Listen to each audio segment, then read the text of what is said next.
سینکڑوں بیسیوں گناہوں کا بوجھ ہمارے سروں پہ ہوتا ہے، لیکن کوئی ہمارا دبدبہ ہے، کوئی ہماری گفتگو ہے، کوئی ہمارے جملوں میں خود پسندی ہے، کوئی ریاکاری ہے، کوئی تصنع ہے۔ یہ غافل بندے کی علامت ہے۔ نبی اکرم صلی اللہ تعالیٰ علیہ وآلہ وسلم نے فرمایا مومن اپنے گناہوں کو پہاڑ کی طرح سمجھتا ہے۔ یہ بخاری میں حدیث ہے۔ مومن پہاڑ کی طرح جانتا ہے اور وہ ڈرتا ہے کہ کہیں وہ پہاڑ اس کے اوپر گر نہ جائے، یعنی کہیں مجھے میرے گناہ کی سزا نہ مل جائے۔ چھوٹے گناہ کو بھی پہاڑ جانتا ہے، یار مجھ سے غلطی ہو گئی، مجھے ٹھیک کر لینی چاہیے، مجھے معافی لے لینی چاہیے، مجھے توبہ کر لینی چاہیے۔ مومن اپنے اوپر گناہ کو پہاڑ کی جانب سمجھتا ہے۔ اور حضور علیہ الصلوۃ والسلام فرماتے ہیں کہ یہ جو فاسق اور فاجر ہوتا ہے نا، اللہ کا نافرمان، یہ گناہ کو مکھی کی طرح سمجھتا ہے۔ یہ سمجھتا ہے میں نے اشارہ کرنا ہے، مکھی نے اڑ جانا ہے۔ مومن کی علامت یہ ہے کہ وہ پہاڑ جانتا ہے، اگر غلطی ہو جائے تو پہاڑ۔ امام اعظم ابو حنیفہ رحمۃ اللہ علیہ گزر رہے تھے تو بارش ہو گئی تھی اور کوفہ میں کیچڑ تھا، تو آپ نے جو جوتے پہنے ہوئے تھے ان جوتوں سے چلتے ہوئے نا آپ کے پاؤں سے کچھ مٹی اڑی، تو سامنے ایک یہودی تھا، اب اس زمانے میں دیواریں کچی ہوتی تھیں، اس کے دیوار پر جا کے وہ مٹی جو تھی وہ لگ گئی۔ اب امام صاحب بڑے پریشان ہوئے کہ میں نے اس کی دیوار کو آلودہ کر دیا۔ یہاں تو لوگ اپنی اینٹیں رکھتے رکھتے کئیوں کی دیواریں توڑ ہی دیتے ہیں، اور پھر وہ اس پر ماننے کو بھی تیار نہیں ہوتے، تسلیم کرنے کو بھی تیار نہیں ہوتے۔ وہ کہتے ہیں پھر کیا ہو گیا، اب ہمارا یہاں گھر ہے تو ہم نے ٹرالی منگوانی نہیں تھی، ہمارا حق بنتا تھا۔ امام صاحب کے پیروں سے ذرا کیچڑ اڑا، یہودی کی دیوار پہ لگا، اس کی کچی دیوار تھی۔ امام صاحب پریشان ہو گئے، سوچنے لگے کہ اگر میں دیوار سے یہ کیچڑ اتارتا نہیں تو یہ بھی زیادتی ہے، میں نے اس کی دیوار کو گدلا کر دیا، اور اگر میں اتارتا ہوں تو کچھ مٹی اس کی دیوار کی بھی اتر جائے گی، کچی دیوار ہے، یہ بھی زیادتی ہے۔ مومن گناہ کو پہاڑ کی طرح سمجھتا ہے کہ کہیں گر نہ جائے، اس کی بھی کہیں سزا نہ مل جائے۔ امام صاحب نے اس کے دروازے پہ دستک دی، وہ باہر آیا تو اتفاق سے وہ آپ کا مقروض بھی تھا، اس نے پیسے دینے تھے۔ باہر نکلتے ہی کہنے لگا اوہو آپ تو قرض لینے آ گئے، میرے پاس تو ابھی گنجائش نہیں ادا کرنے کی۔ تو امام صاحب کہنے لگے تو قرض چھوڑ، وہ میں نے معاف کیا، میرے سے غلطی ہو گئی ہے۔ میں آ رہا تھا، لکڑی کے جوتے اس زمانے میں کھڑاؤں لوگوں نے پہنے ہوتے تھے، کہا وہ میرے پیروں سے ذرا کیچڑ اڑا ہے، تیری دیوار پہ لگ گیا ہے۔ اب میں بڑی دیر سے کھڑا سوچ رہا ہوں کہ اگر میں تیری دیوار صاف نہ کروں تو میں نے یہ میلی کر دی، گدلی کر دی، یہ بھی بات درست نہیں ہے، زیادتی، اور اگر میں اسے صاف کرتا ہوں کچی دیوار سے کچھ مٹی اتر جائے گی تو یہ بھی زیادتی ہے، اب تو بتا میں کیا کروں۔ تو بے موسمہ پھل تھا نا یہ، تو بے موسمہ پھل دیکھ کے بندہ حیران ہو جاتا ہے، جو باتیں روٹین میں نہ ہو رہی ہوں وہ ذرا انوکھی لگتی ہے، بندہ حیران ہو گیا، غور سے امام صاحب کا چہرہ دیکھنے لگا، غور سے چہرہ دیکھنے لگا۔ پھر تھوڑی دیر سوچنے کے بعد کہنے لگا حضور پہلے میں نے دین اسلام کے بارے میں پڑھا اور سنا تھا، آج میں نے دین دیکھا ہے۔ پہلے میں نے سنا تھا کہ دین اسلام اس طرح کا ہے، آج میں نے دین۔ ہم نہ پوری دنیا کے کافروں کو دین سنانا چاہتے ہیں، دکھانا نہیں چاہتے۔ ہم نیک نظر آنا چاہتے ہیں، نیک بننا نہیں چاہتے۔ ہم نیک نظر آنا چاہتے ہیں، نتیجہ کیا نکلتا ہے کہ کچھ عرصے کے بعد پتہ چل جاتا ہے بندہ کس لیول کا نیک ہے، کیا معیار ہے اس کی نیکیوں کا۔ کہنے لگا حضور پہلے میں نے دین سنا تھا، آج دیکھا ہے۔ آپ وہ مٹی کی دیوار پر جو کیچڑ لگ گیا ہے، دیوار کو بعد میں صاف کیجئے گا، پہلے کلمہ پڑھائیں تاکہ میرے اندر کا کفر صاف ہو جائے، مجھے مسلمان کر دیں۔ تو غافل آدمی جو ہوتا ہے نا وہ پھر تیسری بات، جب بندہ بہت زیادہ غافل ہو جاتا ہے پھر اعلانیہ گناہ کرنے لگتا ہے۔ ایک گناہ پھر اس کا اظہار گناہ۔ ایک بندہ حدیث پاک میں آتا ہے، ایک بندہ رات کو کوئی غلطی کرتا ہے، اللہ تعالیٰ اس پہ پردہ ڈال دیتا ہے، لیکن وہ سویرے خود لوگوں کو بتاتا پھرتا ہے میں نے یہ کیا، میں نے یہ کیا۔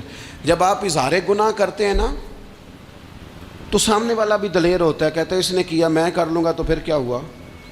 ہمارے علماء نے لکھا ہے کسی کی نماز قضا ہو جائے تو کسی کو بتائے نہ،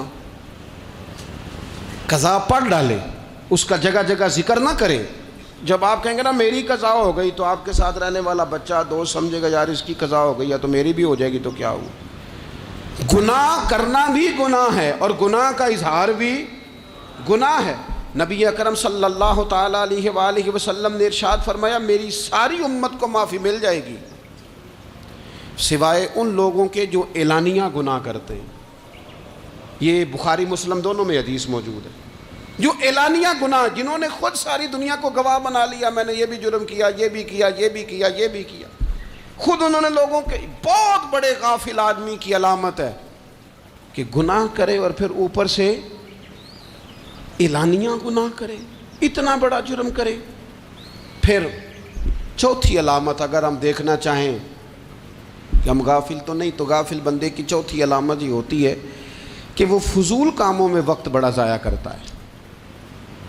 فضولیات میں ادھر بیٹھے ہیں، ادھر بیٹھے ہیں، یہاں گپ شپ ہو رہی ہے، وہاں موبائل دیکھا جا رہا ہے، پھر کچھ ٹائم ملا ہے تو پھر کہیں دور دراز کسی ہوٹل پہ کھانا کھانے چلے گئے، پھر کچھ ٹائم ملا تو چلو نکلتے ہیں ذرا کوئی ہفتہ سیر کر آتے ہیں، یہاں گپ شپ ہے، فلاں کو ڈسکس کر لیتے ہیں، فلاں کے بارے میں بات کر لیتے ہیں، سیاسی تبصرے کر لیتے ہیں، یہ تھوڑی گفتگو ہو جاتی، چلے محلے داروں پہ تبصرہ شروع کرتے ہیں، کون روٹی زیادہ کھا رہا ہے اور کس کے پاس پیسے زیادہ آ گئے، چلو جا کے پتہ کرتے ہیں۔ حالانکہ یہ پتہ نہیں کرنا چاہیے تھا، پتہ تو اس کا کرنا چاہیے تھا جو بیچارہ کل سے بھوکا ہے، خبر تو اس کی رکھنی چاہیے تھی جس بیچارے کے گھر میں بچوں کے لیے پہننے کو کپڑے موجود نہیں ہیں۔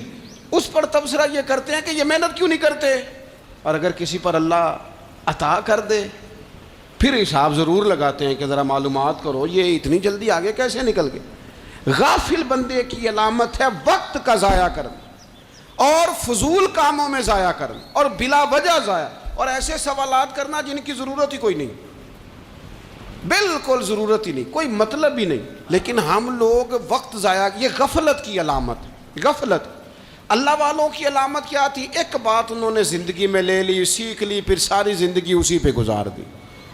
ان کا ارادہ تھا نا کشکول سیدھا کیا۔ کچھ لوگ ساری زندگی لیکچر قبول لے کے سن کے پھر بھی سمجھنے کو تیار، یہ غافل دل کی علامت ہے۔ اس لیے نبی پاک صلی اللہ تعالیٰ علیہ وسلم نے فرمایا دو نعمتیں ایسی ہیں جن میں اکثر لوگ غفلت میں ہیں، ایک صحت اور دوسری فراغت۔ لوگ بلا وجہ وقت ضائع کرتے ہیں۔ اللہ نے صحت دی ہے، کسی خیر کے کام میں لگائیں۔ اگر آپ کے پاس فارغ وقت ہے تو قرآن پاک کو یاد کریں، ترجمہ اور تفسیر سے پڑھیں، محبوب پاک علیہ السلام کی احادیث کو یاد کریں، اللہ والوں کی باتیں سنیں۔ وقت ملے تو عبادات میں لگائیں، نوافل میں لگائیں، تلاوت میں لگائیں، ذکر اذکار میں لگائیں، اور پھر اللہ مزید توفیق عطا کرے تو کسی کے بھلے میں وقت لگائیں، گلی سے کوئی کانٹا اٹھائیں، کوئی روڑا اٹھائیں، کوئی کسی کی مدد کریں۔ لیکن یہ غافل ہونے کی علامت ہے کہ اپنے وقت کو ضائع کرنا۔ اور پھر اسی طرح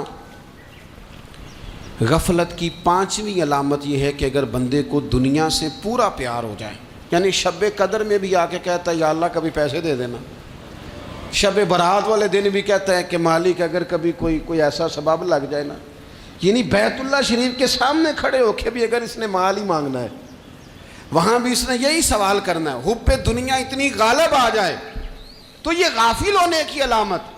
دنیا ضرورت ہے، مقصد نہیں ہے، دنیا کی حاجت ہے، مقصد نہیں ہے، یہ مقصود نہیں۔ اور جب لوگ فقط دنیا کے مال کو، دولت کو، نبی پاک علیہ السلام نے فرمایا وہ لعنتی ہے جو درہم اور دینار کا بندہ بن گیا ہے،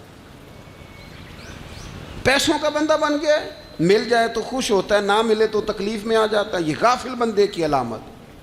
مومن تو وہ ہوتا ہے کہ دولت رزق حلال ضرور کماتا ہے تاکہ کسی کے آگے ہاتھ نہ پھیلانا پڑے، کوشش ضرور کرتا ہے، پر دنیا کو جیب میں جگہ دیتا ہے، دل میں نہیں دیتا۔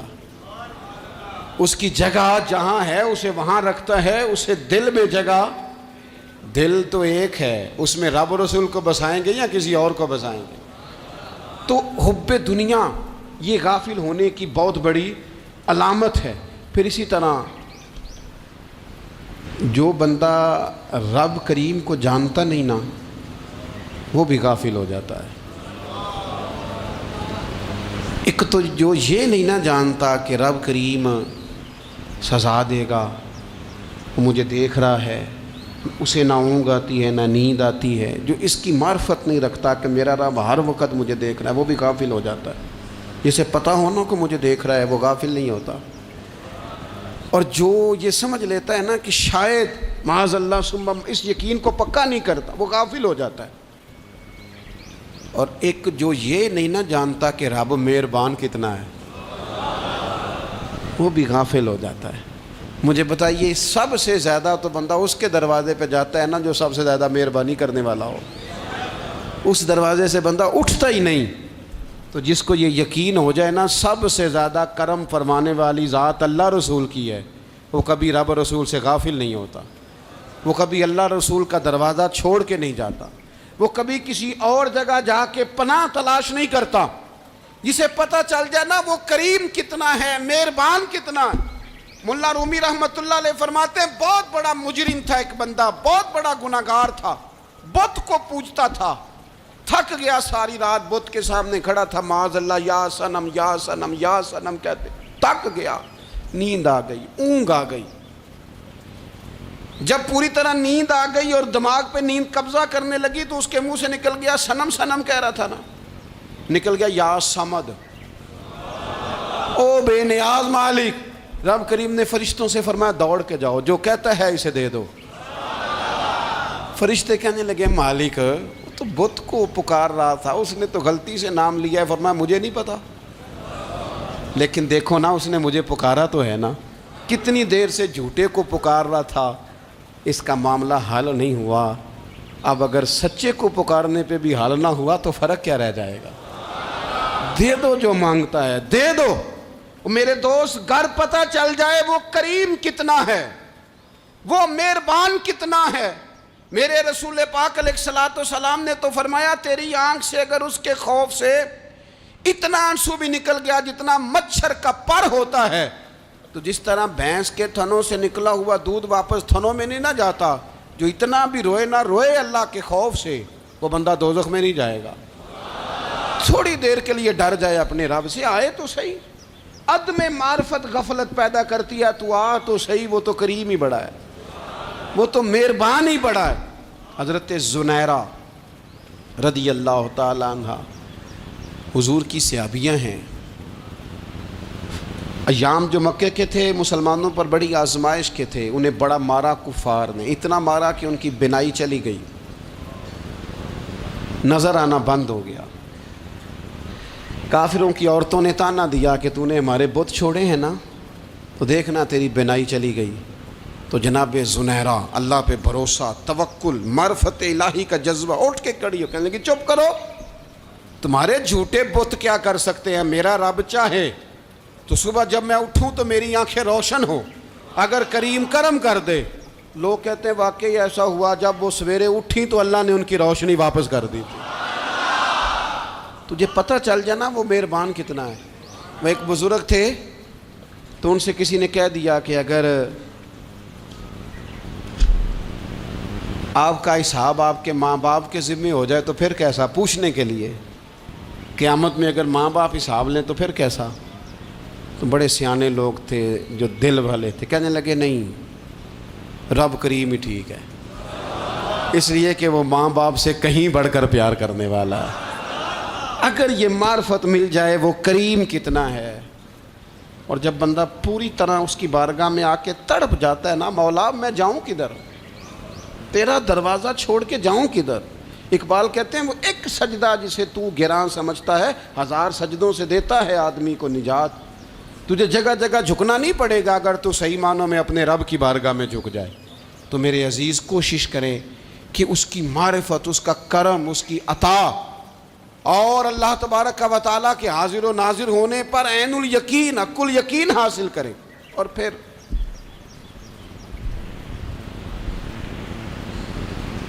آٹھویں بات یہ ہے کہ غافل لوگوں کی صحبت بھی بندے کو غافل کر دیتی ہے۔ غافلوں کی صحبت میں نہ بیٹھیں، ان کی صحبت میں بیٹھیں جن کے پاس بیٹھنے سے دل میں رب رسول کی محبت پیدا ہوتی ہے۔ غافلوں سے بچیں۔ چنگیاں دے لڑ لگی ساں تے چولی چ پھل پے، تو جدوں میں پیڑیاں دے سنگ رل گئی تے میرے اگلے بھی ڈول گئے۔ برے آدمی کی صحبت بندے کو غافل کر دیتی، غافلوں کی صحبت میں کبھی نہ بیٹھے، کبھی نہیں۔ غافل آدمی آپ کو غافل کر دے گا۔ میرے نبی پاک علیہ الصلوۃ والسلام نے فرمایا انسان اپنے دوست کے مذہب پر ہوتا ہے۔ یہ بہت بڑے لفظ ہیں۔ فرمایا المرء علی دین خلیلہ، انسان اپنے دوست کے مذہب پر ہوتا ہے۔ تو دیکھ تو نے دوست کس کو بنایا ہے، جو تیرے دوست کا مذہب ہوگا وہی تیرا ہو جائے گا۔ ہم نے دوست بنایا نا غوث پاک جیلانی کو، ہم نے یاری لگائی ہے نا داتا علی اجمیری سے، ہماری نسبت ہے نا معین الدین اجمیری سے، ہمارا تعلق ہے نا بہاؤالدین زکریا ملتانی سے، ہمارا رشتہ ہے نا حضرت مجدد الفسانی سے، ہم ماننے والے ہیں نا اعلیٰ حضرت بریلوی کے، ہمارا تعلق ہے کبھی جماعت علی سے کبھی مہر علی سے، ہمارا ان سے تعلق ہے تو صبح شام ہماری زبان پہ رہتا ہے بالغ العلا بکمالہ کشفت دجا بجمالہ حسنت جمیع خصالہ صلو علیہ وآلہ۔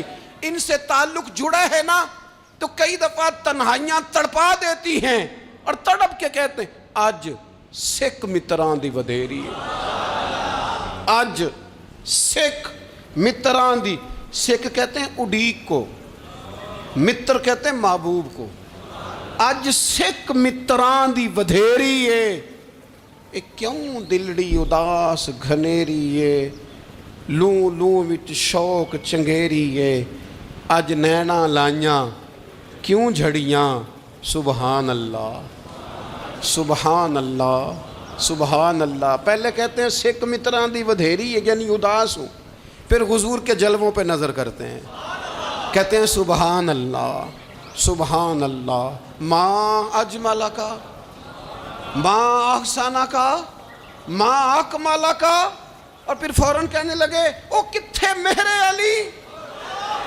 او کتھے مہر علی، کتھے مہر علی تے کتھے تیری سنا، اب ایکھو مشتاق اکھیں کتھے جاڑیاں، بلغ العلا بے کمال کشفت دجا بے، اور میرے اعلیٰ حضرت کہنے لگے سرور کہوں کہ مالک و مولا کہوں، باغ خلیل کا گلے زیبا کہوں تجھے، تیرے تو وصف عیب تناہی سے ہیں بری، حیران ہوں میرے شاہ میں کیا کیا کہوں تجھے۔ غافل آدمی کی علامت ہے برے لوگوں کی صحبت میں، خبردار ان کے پاس نہ بیٹھنا جن کے پاس بیٹھنے سے تمہارے دلوں میں اولیاء اللہ اللہ کے بندوں کی عداوت پیدا ہو۔ خبردار خبردار ان کے پاس نہ بیٹھنا جن کے پاس بیٹھنے سے تمہارے دلوں میں حضور کی اولاد پاک کے بارے میں شک پیدا ہو۔ خبردار اس شخص کے پاس نہ بیٹھنا جو امام حسین ابن علی کے بارے میں کوئی کمزور بات کرتا ہو، بچنا۔ خبردار اس سے بچنا جو حضور کے صحابہ کے بارے میں بات کرے، بچنا بچنا اس سے۔ جو سیدنا ابو بکر صدیق کے بارے میں کوئی، دیکھو کیا مقدر ہے صدیق و فاروق کے، جن کے گھر ہی رحمتوں کے خزینے میں، بھلا کیا کہا نبی پاک، حضور نے فرمایا میرے اوپر جس نے نیکی کی تھی بدلہ دے دیا ہے۔ یہ جو میرے ابو بکر صدیق ہے نا، ان کو میں اللہ کی بارگاہ میں لے جاؤں گا، کہوں گا مالک تو ہی بدلہ عطا فرما۔ ایک ہاتھ میں جناب صدیق کا ہاتھ پکڑا، ایک میں حضرت عمر کا ہاتھ پکڑا، اور حضور مسجد نبوی سے باہر آ رہے ہیں۔ دیکھنے والے کی زبان سے بے ساختہ سبحان اللہ نکل گیا، کیا شان ہے، کیا مقدر ہے۔ تو حضور علیہ السلام رک گئے، اور روک کے فرمایا تو حیران ہو رہا ہے نا، تو حیران ہو رہا ہے نا کہ میں نے ایک ہاتھ میں ابو بکر کو پکڑا ہے، ایک میں عمر کو پکڑا ہے۔ فرمایا قیامت میں جب میری قبر کھلے گی تو میں اسی طرح قبر سے نکلوں گا، اس طرح میدان محشر میں آؤں گا۔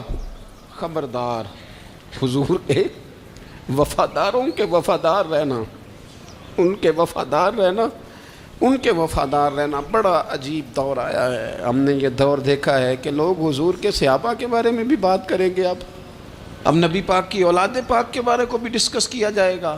اپنا منہ تو دیکھ، اپنی حیثیت دیکھ، اور پھر وہ بندے دیکھ جن کو اللہ نے چن کے اپنے محبوب کی غلامی کے لیے حضور کے قریب بٹھایا ہے. تو بچنا ایسے لوگوں سے، پرہیز کرنا، خبردار، عقیدہ ستھرا رکھنا، عقیدہ ستھرا رکھنا، صاف رہنا، پاکیزہ رہنا، غافلوں کی صحبت سے بچنا. بڑا ڈرتے ہیں اللہ سے، دعائیں مانگتے ہیں، یا اللہ نسلوں میں بھی وہی بندے پیدا فرما جو عقیدے پکے رکھنے والے ہیں. وہ بندے پیدا فرما ہماری نسلوں میں. ایک وہ بندہ بھی غافل ہو جاتا ہے جو امیدیں لمبی لگا لیتا ہے، جن کے منصوبوں میں دولت بھی ہوتی ہے، گھر بھی ہوتا ہے، اولاد کا بڑا ہونا بھی ہوتا ہے، پوتے پوتیاں نواسے نواسیاں دیکھنا بھی ہوتا ہے، یہاں بھی گھر وہاں بھی گھر، یہ سیر، یہ سارا کچھ ہوتا ہے، لیکن رب کی بارگاہ میں پیش ہونا جن کے پیش نظر نہیں ہوتا. لمبی امیدیں. حضرت مولا علی شیر خدا فرمایا کرتے تھے، میں تم پر دو باتوں کا خوف کھاتا ہوں، جو ڈر آتا ہے. ایک یہ کہ تم خواہش کی پیروی کرو گے، جو نفس کی خواہش ہوگی اس کے پیچھے لگ جاؤ گے، اور ایک تم لمبی لمبی امیدیں باندھو گے، اتنے سال جینا ہے، اتنے 100 سال جینا، یہ کرنا ہے، وہ کرنا ہے. منصوبہ بندی کریں مستقبل کے لیے، وہ بری نہیں، لیکن تیاری رکھیں، تیاری رکھیں. اس بات کا بھی خیال رکھیں کہ اللہ کی بارگاہ میں حاضر ہونا. یہ غفلت کی چیزیں ہیں جو بندے کو غافل کر دیتی ہیں. جو لوگ اللہ کا ذکر نہیں کرتے وہ بھی غافل ہو جاتے ہیں، اور جو فضول باتیں زیادہ کرتے ہیں نا، ہنستے زیادہ. فَلْيَضْحَكُوا قَلِيلًا وَلْيَبْكُوا كَثِيرًا. قرآن کہتا ہے زیادہ رویا کرو، کم ہنسا کرو. نبی پاک علیہ الصلوۃ والسلام سے پوچھا تھا حضرت عقبہ بن عامر نے کہ یا رسول اللہ نجات کس چیز میں ہے؟ تو نبی پاک علیہ الصلوۃ والسلام نے فرمایا ایک تو اپنی زبان قابو میں رکھو، دوسرا فرمایا اپنے گھر میں ٹھہرے رہو، تمہارا گھر تمہارے لیے کافی ہو، فضول نہ نکلو گھر سے، اور تیسرا فرمایا اپنی خطاؤں پہ رویا کرو. کثرت کلام اور فضول کلام اور بلا وجہ یہ بندے کو غافل کرتا ہے، دل کو سخت کرتا ہے. یہ چند چیزیں ہیں جو انسان کو غفلت میں ڈالتی. اپنے آپ کو ان چیزوں سے بچائیں اور غفلت کو توڑیں. آپ کے ذمے، میرے ذمے جو حقوق و العباد ہیں ان کا پتہ کریں، جو اللہ رسول کے حقوق ہیں ان کی خبر دیکھیں. ہماری جو ذمہ داریاں ہیں ہم کس طرح انجام دے رہے ہیں اس پر توجہ کریں. اپنے معاملات کو ٹھیک کریں. ہم انسان ہیں، کوتاہیاں تو رہ جائیں گی، لیکن جب کوشش کریں گے تو پھر رب تعالیٰ مدد بھی فرمائے گا. ایک بات اور کرنی ہے، ایک تو میں نے عرض کیا غفلت کو توڑنا، ایک دوسری بات قرآن مجید کا ایک سبق اور. جب غفلت توڑنی ہے تو پھر لازمی طور پر ایک کام کرنا پڑے گا. میں نے یہ عرض کیا تھا کہ پلاننگ نہیں کرنی، فیصلہ کرنا ہے. تو فیصلہ کرنا ہے تو کرنا کیا ہے؟ پھر قرآن حکیم نے سورہ بقرہ میں کہا فاستبقوا الخیرات، یعنی تم نیکیوں کی طرف دوڑو، جلدی جلدی نیکیاں کرو، فٹافٹ، دیر نہ کرو. فٹافٹ سے مراد یہ نہیں کہ نیکی جلدی جلدی کر جاؤ، یعنی ٹال مٹول نہ کرو خیر کے کام میں. کل کریں گے، پرسوں کریں گے، عمرہ کر رہے ہیں پھر نیکی ہیں، حج کر رہے ہیں پھر نیکی ہیں، بچے بیال ہوں پھر میں نیک ہوں. یہ تھوڑا سا یہ کام ٹال مٹ. فاستبقوا الخیرات، نیکیوں کی طرف دوڑو، جلدی کرو، بھاگو. نبی پاک صلی اللہ تعالیٰ علیہ وسلم نے فرمایا 5 چیزوں سے پہلے غنیمت جانو. حضور علیہ الصلوۃ والسلام فرمانے لگے ایک تو تم جوانی کو نہ بڑھاپا آنے سے پہلے پہلے غنیمت سمجھ لو. نبی کریم صلی اللہ تعالیٰ علیہ وآلہ وسلم ارشاد فرمانے لگے کہ اپنی صحت کو غنیمت جان لو بیماری آنے سے پہلے پہلے. پھر حضور علیہ الصلوۃ والسلام فرمانے لگے اگر اللہ نے تمہیں مال دیا ہے، وسعت دی ہے، تو نیکی کر لو، خرچ کر لو اللہ کے راستے. خدا نہ خواستہ تم پر غریبی آ جائے. اور پھر حضور سید عالم صلی اللہ تعالیٰ علیہ وسلم فرمانے لگے اگر تمہیں اللہ نے کچھ فراغت دی ہے، بہت زیادہ مصروف نہیں ہو، تو غنیمت جان لو، جلدی سے نیکی کر لو قبل اس کے کہ تم مشغول ہو جاؤ. اور 5ویں بات حضور نے بیان کی، فرمایا زندگی کو غنیمت جانو موت آنے سے پہلے پہلے. اور انسان کی زندگی کا بہت بڑا مسئلہ ہے، وہ کہتا ہے مجھے میری ضرورت پوری ہونی چاہیے، اور وہ اپنی سب سے ضرورت روزی روٹی کو سمجھتا ہے. حالانکہ سب سے بڑی حضرت زندگی میں راستوں کا پیدا ہونا یہ زندگی کی خوبصورتی ہے.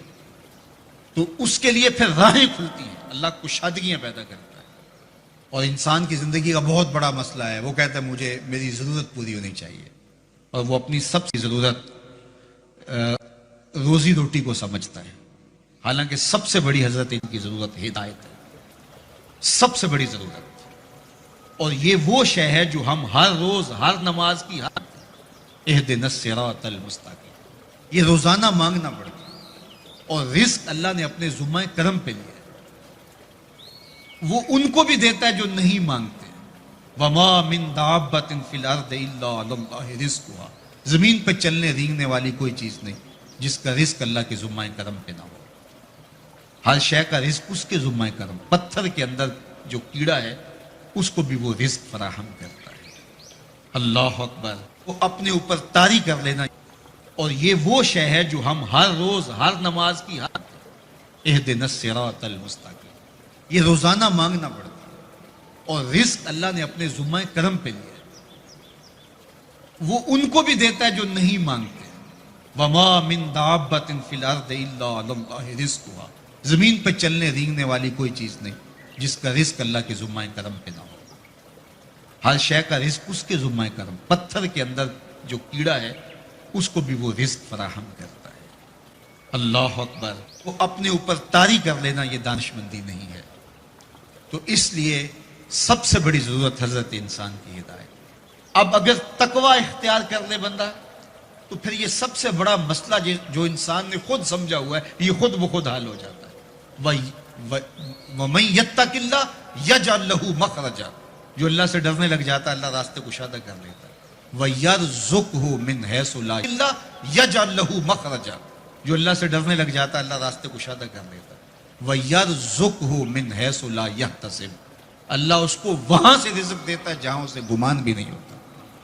یہ تقوی کا عملی نتیجہ ہے، اور یہ وعدہ میرا نہیں ہے، یہ وعدہ میرے رب کا ہے، اور اللہ کے وعدے سچے ہیں۔ یہ کسی مفکر نے، یہ کسی معاشیات کے ماہر نے نہیں بتایا کہ تم یہ کرو گے تو یہ نتیجہ ہوگا۔ ماہر معاشیات کے مشورے کو ہم قبول کرتے ہیں کہ یار اس نے معاشیات کو پڑھا ہے، اس نے جو بتایا ہے وہ اس کا نتیجہ وہی ہوگا۔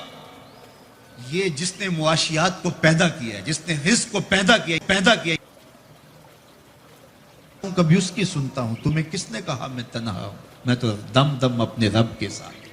تو قرآن مجید کی تلاوت دن کے اجالوں میں بھی اور رات کی تنہائیوں میں، فرمایا کہ راتوں کی تنہائیوں میں اٹھ کے قرآن پڑھا کرو اور قرآن پڑھتے ہوئے رویا کرو۔ پھر آگے فرمایا فَإِلَّمْ تَبْكُوا فَتَبَاكُوا، اور اگر رونا نہ آئے تو رونے کی کوشش کیا کرو۔ حضرت داتا گنج بخش علی حجویری علیہ رحمہ سے ایک مرید نے کہا حضرت اگر رونے کی کوشش کریں پھر بھی رونا نہ آئے، فرمایا پھر اپنے مقدر پہ رویا کرو۔ تم اتنے سنگ دل ہو گئے ہو کہ تم رونا چاہتے بھی ہو، تمہاری آنکھیں آنسوؤں کا خراج نہیں دیتی۔ حضرت رومی علیہ رحمہ بولتے ہیں کہ جہاں پانی گرتا ہے وہاں سبزہ اگتا ہے، جہاں آنسو گرتے ہیں وہاں رحمت اترتی۔ رونے کی عادت ڈالو تو اس سے طبیعتوں کے اندر ایک عجیب خوشگوار تبدیلی محسوس کرو گے، اور اگر یہ رونا قرآن مجید کی تلاوت کے ساتھ نصیب ہو جائے تو پھر زندگی بھاروں سے بھر جائے گی، روشنی اور اجالوں سے بھر جائے گی۔ تو فرمایا میں تمہیں قرآن مجید کی تلاوت کی وصیت کرتا ہوں، اور دوسری بات ارشاد کی کہ میں تمہیں اللہ کے ذکر کی وصیت کرتا ہوں، اللہ کا ذکر کرو۔ اللہ اکبر۔ اب اللہ کا ذکر کیا ہے، اس کے بارے میں بہت سارے لوگوں نے بہت خوبصورت باتیں کی، لیکن میرے خیال میں سب سے خوبصورت بات حضرت شیخ احمد مجدد الفسانی علیہ رحمہ نے کی۔ فرماتے ہیں کہ حقیقت الذکر رفع الغفلہ، ذکر کی حقیقت یہ ہے کہ غفلت زائل ہو جائے، زبان بولے نہ بولے، دل غافل نہ ہو، ذاکر کہلاؤ۔ ہر وقت کہ ہمارے